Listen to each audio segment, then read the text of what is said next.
Yeah, I got him in here cooking tonight after he worked 12 hours. See, this is what you need to do when you come home from work. And when you're done, you're going to clean all those dishes in that. Honestly, I don't think anyone can really blame this man for finally walking away. The way she was treating him and constantly recording him was completely disrespectful. She didn't need to monitor everything he was doing or talk to him with that kind of attitude, especially when he wasn't even arguing with her. But today, we're looking at some of the wildest moments where men finally decided they'd had enough and asked their wives to leave. And trust me, you won't want to miss these clips. Husband are in a huge fight right now. He actually left, and he said he's gonna stay gone until I get my act together. So I'm gonna tell you what happened, okay? Pretty much, he works like 70 hours a week, okay? And I asked him if we can go out to eat. We went out to eat yesterday, and I asked him again if we can go out to eat again. He said that this can't be something we do on a routine basis. And I'm just like, why not? Why not? When you have the money to do it, and you make all that money, why can't we do that? He says, because we're supposed to be saving. Where we about to go? We're supposed to save. What are we investing in? Why are we What you saving mean? in Why the are you first putting place? my clothes in my... Okay, first of all, what I'm not going to do is sit here and allow someone to tell me what my money, that's my money too, because we're married. I'm not going to allow someone to tell me what my money is going to go towards. Okay, simple as that. And if he's going to keep it up, then he don't have to. Honestly, it's not surprising that he eventually kicked her out. She was acting like his money automatically belonged to her, while he was working nearly 70 hours every week. There's nothing wrong with enjoying yourself once in a while, but constantly spending instead of saving or investing isn't exactly responsible. If you're building a future together, saving for retirement and planning ahead should matter too. So basically, you're just telling me that you're insecure. No, it's not that I'm insecure. It's just a respect thing. When you're dealing with somebody that does a lot, you should appreciate that and show me some type of respect like that. What does that have to do with you being insecure? You keep talking about insecure. That's not the case. Listen, it don't even matter no more. Yo, gotta go. You got to give me 30 days to get out. I ain't gotta give you. And then you 30 days. packing my stuff like I could pack my own stuff. You good? I'm gonna pack it for you. Your name ain't on the lease. My name is on the No, it's lease not. as an occupant. No damn occupant. Yeah, I'm an occupant. You have to give me 30 days to get out. Virginia law. You an occupant. Your ass out of here. Well, I'm glad you folded my shit the way it need to be folded. Respectfully, why wouldn't I? No, it just don't make sense that men are like that. Sense. No, men these days are very insecure. Listen, it's not about men these days. I'm not them. When you go to the club, do I say anything about you being in the club? I'm putting you out very respectfully. All you had to do was delete a number and you wanted to keep. Why would you even want to keep contact with ex anyway in your phone? Like what like why? Because you can't talk to me about the stuff that I need to be talked to about. So at the end of the day, I got to talk to somebody who I can talk to. So you talk to your ex. See, that's the problem with females. They go back to what they know. That ain't got nothing to do with going back what I know. So what you got his number for? Save. I just told you. Oh, so you talk to him about when you're going through stuff. Yeah. That I can't talk to you about. Yeah, because you don't know how to communicate. Why you don't talk to your mama or your daddy or your I sister or your brother? why would I talk to them about my... At first, it wasn't completely clear why she was calling him insecure. But staying in close contact with an ex is something that can make a lot of partners uncomfortable. It's really about boundaries and respect within the relationship. Some people may be fine with it, but you can't automatically label someone insecure just because they aren't comfortable with their partner maintaining that kind of relationship with an ex. I'm not doing none of that shit unless he buys me my house in the hills overlooking the ocean in Malibu. He has invested into assets in my trust fund. So let me get this straight so I know that we are all on the same page. Y'all don't want to cook. Y'all don't want to clean. Y'all don't want to do laundry. Y'all don't want to support a man financially. You don't want to fold clothes. You don't want to support a man emotionally. All you want to do is lay on your backs and get hit and spend all this money. And by all means, if you can find a man that's willing to allow you to do so, cook him. And I mean grill his pockets to the fullest. I ain't got no problem with that. However, a relationship is supposed to be give and take. How can you call yourself a good woman if all you willing to do is take? You're not willing to. It honestly sounds like she wanted all the benefits of marriage without wanting to contribute to the relationship. She wanted the house paid for and the bills taken care of, but didn't seem interested in doing the little things that make a relationship work. Cooking, cleaning, spending quality time together, and simply making your partner feel appreciated all matter when you're building a life together. So you woke me up for what? You need to leave. When you marry a manipulator. I need you gone. Like, you gotta go. Can we revisit this after the holidays? No. Today. We not doing that after holidays and prolonging this whole process. No. So you're gonna ruin the holidays for everyone, for the kids, for my family. It wasn't on your mind when you did what you did. Like, we're not doing this. This is cyclical. Just a cycle, which you know. Okay, but what? Okay, so your birthday, I was planning something real big. That's and fine. now That's my birthday. I don't need anything. Can we No, that's 7-8 months out. No. So there is no reconciliation right now? No. There's always a reconciliation. There's always a reclamation. There's always a recycle. We are not. No. You gotta go. Are you really doing this right now? No, you doing that right now on this camera? No tears. What's crazy is that the caption calls him a manipulator, even though she's the one who cheated on him. And then she complained that he ruined the holidays for everyone. But cheating doesn't suddenly become acceptable just because it happens around Christmas or another important occasion. Once trust is broken like that, it's understandable that someone might decide they don't want to continue the marriage. I've been trying. I've done everything that you asked me to do. You're being real studio right now. Please don't do this. Like, the holidays are coming, the kids Don't put this on me. Like, let's not do this. Don't put it on me. You know, Be I've been accountable. going through so much. No, you've been putting yourself in so much. Please, these are your actions. Don't do this. We can fix this. There's no fixing. You gotta go. Oh my God. You gotta go. Like, this is not happening right now. It has to I happen can't right lose now. you. It's already lost. Dude, he's so calm. At the end of the day, if someone has made the decision to end the relationship and asks you to leave, there's not much you can do about it. What's interesting here is how quickly her emotions changed. She went from being defensive and confident to crying once she realized the situation was actually serious. Now we'll have to see what happens next. Revisit this. I just ran off every R word in the book. We are not revisiting. We are not doing anything. There's no renovation of this. Just don't drag this out any longer. You gotta go.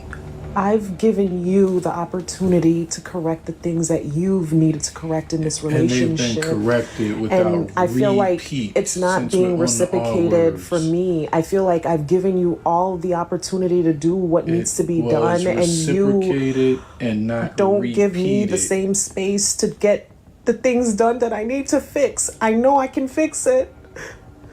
Please. You need to rectify with yourself. Whenever someone suddenly says, "I can fix this," it often means the relationship has already reached a breaking point.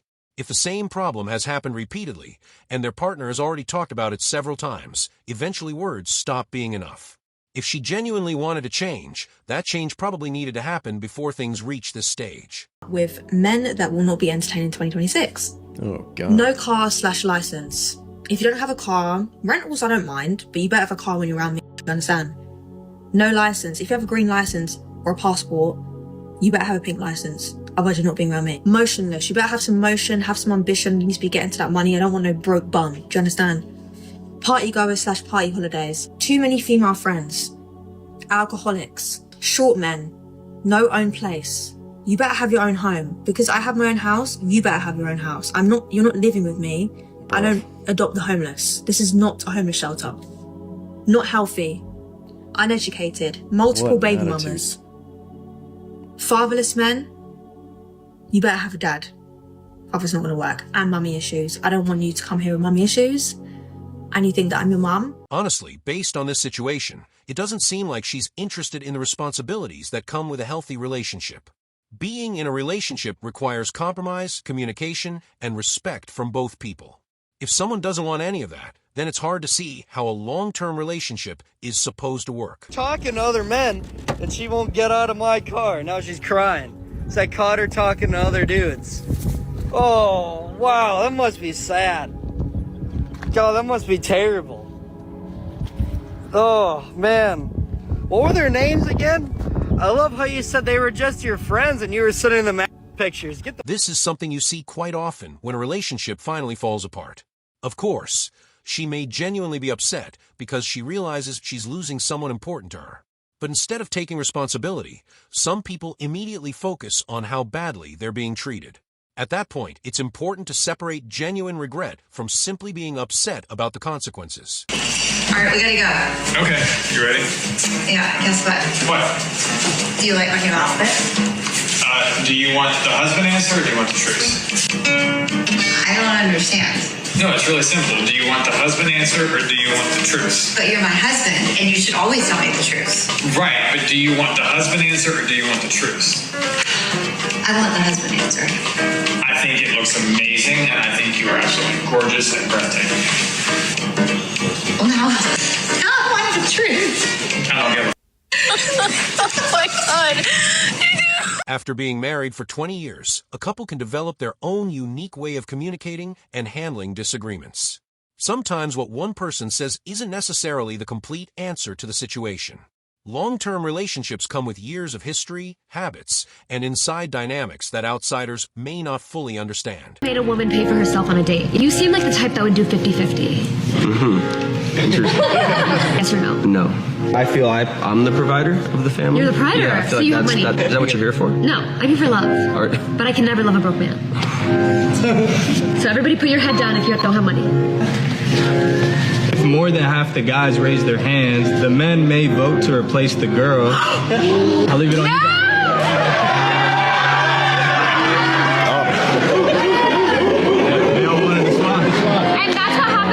At the end of that conversation, it sounded like she was trying to explain the rejection in a way that made herself feel better.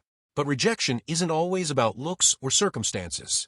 Sometimes two people simply don't connect because their personalities, values, or expectations don't match. That's just part of dating. I'm just wondering what kind of options would be available to me. I'll give you a quick synopsis. I'm 42 years old. Last year I used to weigh 203 pounds. None. No, I'm not finished. None. Yeah, you are. Last year. Yeah, you are. Last year, this year I weighed 165. No, ma'am. I said you're finished. You're finished. I'm done? Yep. There's nothing left for me. Not realistically. Well, thank you. And then if you have any children. So my kids are... Okay, ma'am, I don't need to... Okay, the only way that there would ever be any chance for you is if you were gorgeous. And if you were gorgeous, you wouldn't be calling.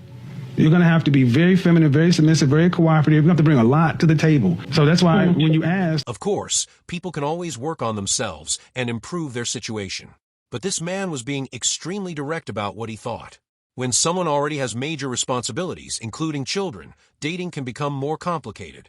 Everyone has different preferences and standards, and not every person is going to be compatible with every potential partner. Very cute. Like, she could make money. I thought, let me just try only, and I ended up making $50,000 in my first month. How many months did you make this much? I started with 50, 60, and then it leveled out at 20 a month. That's not just bad about. at all. That is $250,000 a year. Is not something to complain about. Definitely not. I spent 30 minutes on there a day, and I would send my managers photos, and they would go into the chat and bait people for money, but I stopped that. Why? Just feeling like it was very wrong. Why? Because I felt scammy. Okay, you went full Christian good girl. Okay. Yeah. I'm being told you made $200,000 in 6 months. Where the f did that go? I purchased my mom. I can understand why some people might feel strongly about this. Certain past decisions can make dating and relationships more complicated later in life. Once something becomes part of your history, you can't always expect everyone to overlook it. People have different boundaries and deal breakers when choosing a partner. Something. If my man doesn't like it, then I'm not doing it. Let me rewind. If my man does not like it, then I'm not doing it. Based as fuck. And I know some of the younger generation might be screaming right now, but hear me out. That's my man. That's my heart and soul. My best friend. He is my partner. We are in this together forever. And I don't know where it got lost. So I know that if he doesn't want me to do something, he has a good reason for it. And I know that he has my best interest at heart. This is actually a good example of mutual respect in a relationship. She trusts that if her husband asks her not to do something, there's probably a reason behind it, and she believes he has her best interests in mind. The same should work both ways. A healthy relationship isn't about controlling each other. It's about respecting boundaries and caring about how your choices affect your partner. Tells you that he thinks you're wifey material. What he's telling you is that he sees in you a good servant. Right. Sadly, though, there are some women out there that genuinely believe this, and that would be because they have encountered that small minority of men that unfortunately do want their wives to be nothing more than servants. But even more unfortunately, those women that actually believe this seem to lack the critical thinking skills to understand that not all men are the same. When he says he sees wifey material, you need to hear that he sees you're easy to exploit. What's really sad is there seems to be an ever-increasing number of women that will try to find any way to try to make themselves out to be a victim. The man who sees you as wifey material is planning for you to have a nice long life of cleaning his dishes, washing his socks, and getting on your knees whenever he wants you to. Some really do try, don't they? As I recently heard a man say online, you may not be feeling so well, but your mouth still works. That's how they see us. That's what wifey material is. Wifey material is an insult. Take a lesson. That is how prejudice starts. Someone takes one thing that apparently a rather uneducated individual said and applies it to an entire population. I honestly don't understand how she reached that conclusion. It started with what sounded like a compliment. When someone says you're wifey material, they're usually saying they can actually picture you as a potential wife. Somehow, she turned that compliment into something completely different. But stay tuned, because the final clip is easily one of the wildest moments in this entire video. Well, this is proof we live in a very sick, crazy world. People, this Greyhound bus driver caught his wife cheating after 9 years. You may be thinking, what's the big deal? People cheat every day. People, it's not a surprise that someone was cheating. The surprise was who they was cheating with. So people, this Greyhound bus driver went to work, and right before he started his shift, he became very sick. He had a very bad headache, and he felt like he was about to throw up. This man became so sick he did not want to take any chances and drive a group of people down the road. So this man then told his boss how he was feeling, and he told his boss he was thinking about going to the emergency room. When this man left his job, instead of him going to the emergency room, he decided to go home. And you won't believe what this man seen. People, when this man got home, he opened his door and he went straight to his bedroom. This man seen his wife with no clothes on. Her face was smothered into the pillow and she was bent over. People, I cannot make this up. Their family dog was humping this man's wife very fast. When the husband walked into the bedroom, the wife threw the dog off and tried to kick the dog and told the husband it's not what it looked like. The husband then screamed and said, what on God's earth is going on? People, this is crazy. Let me explain. People, this couple was married for 9 years and they did not have any kids, and they had 2 dogs. They had a black Labrador and they had a golden retriever. Now people, this Greyhound bus driver was shocked. He did not have a clue something like this was even possible. Also, keep in mind, when the husband caught his wife sleeping with the family pet, he knew 100% his wife knew exactly what she was doing. People, the wife was moaning and she was enjoying herself. It was no way she could explain herself out of that situation. Now people, with that being said, it was several signs that the husband ignored when it came to the dog and the wife. Again, the husband didn't have a clue something like this was even possible. People, the dog will always try to hump this woman's leg. The dog will always try to smell her backside. Sometime when this woman tried to fold clothes on the floor, the dog would try to hump her back. Anytime the dog would act crazy and do crazy stuff like this, the husband and the wife would laugh. They would say they need to find this dog a woman. Also, keep in mind, the only dog that had this behavior was the Labrador. Also, keep in mind, this couple worked 2 different shifts. The husband worked night shift and the wife worked morning shift, so they rarely ever at home together. This particular day when the husband caught the wife was off for work and the husband came home sick. So people, only God knows how long this was going on. People, we live in a very sick world. This story shocked me because I never knew a human would do something with an animal like this. Now people, why on God's earth would a woman do something like this with a dog? Your guess is good as mine. I'm not cleaning, I'm not sucking, I'm not fucking, I'm not washing clothes. Honestly, I don't even know what to say after hearing that story. A divorce after 9 years, especially with everything that apparently happened along the way, is definitely one of the crazier relationship stories we've covered. But now I want to hear from you. What do you think about these situations? Let me know in the comments, and if you enjoyed the video, don't forget to like and subscribe.